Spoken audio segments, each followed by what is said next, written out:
కేవలం అంబానీ ఆదానీల ప్రయోజనాల కోసం తప్ప ప్రజల ప్రయోజనాలు ఏమాత్రం పట్టించుకోవడం లేదు. అమెరికా షరతులకు తలొగ్గి రష్యా ఇస్తానన్నటువంటి చమురును తీసుకోకుండా ఇరాన్ ఇజ్రాయెల్ యుద్ధం సందర్భంగా ఇరాన్ తో మన అలీన విదేశాంగ విధానం తూట్లు పొడిచి అమెరికాకి అడుగులు వచ్చినటువంటి కారణంగా ఈరోజు ఆయిల్ కొరత ఏర్పడింది.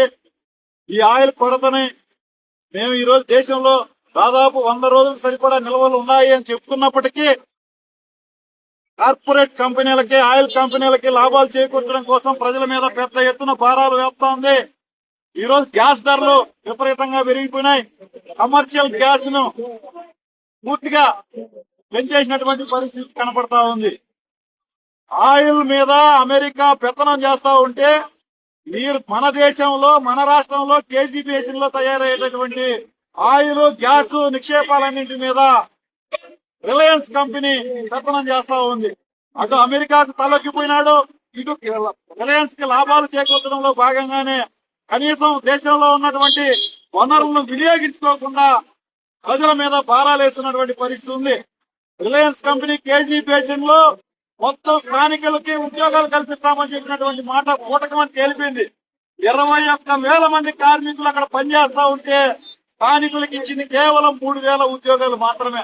ఉద్యోగాల్లో వాటా ఇవ్వరు, నిధుల్లో వాటా ఇవ్వరు. మన రాష్ట్రానికి చాలా దుర్మార్గమైనటువంటి అన్యాయం జరుగుతూ ఉంటే రాష్ట్రంలో ఉన్నటువంటి కూటమి ప్రభుత్వం గాని ప్రతిపక్ష నేతలు గాని నోరెత్తి మాట్లాడేటటువంటి పరిస్థితి లేదు.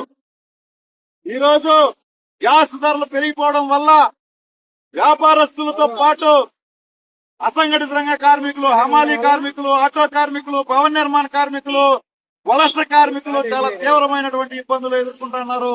ఈ భారాల వల్ల మీద పడుతున్నటువంటి పరిస్థితి ఉంది. ఇప్పటికే నిత్యావసర వస్తువుల ధరలన్నీ పెరిగిపోయినాయి.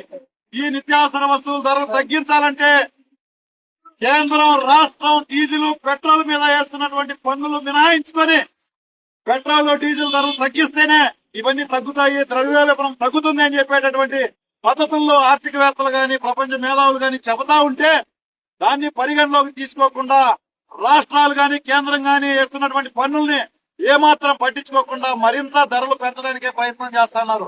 అంటే ఈ ప్రభుత్వాలు రెండూ కూడా ప్రజల మీద భారాలేయడానికి సిద్ధపడుతున్నారు కానీ కార్పొరేట్ వర్గాలకి ఏమాత్రం పన్నులు గాని వాళ్ళకి ఇచ్చేటటువంటి మినహాయింపులు గాని వదులుకునేదానికి సిద్ధంగా లేదు.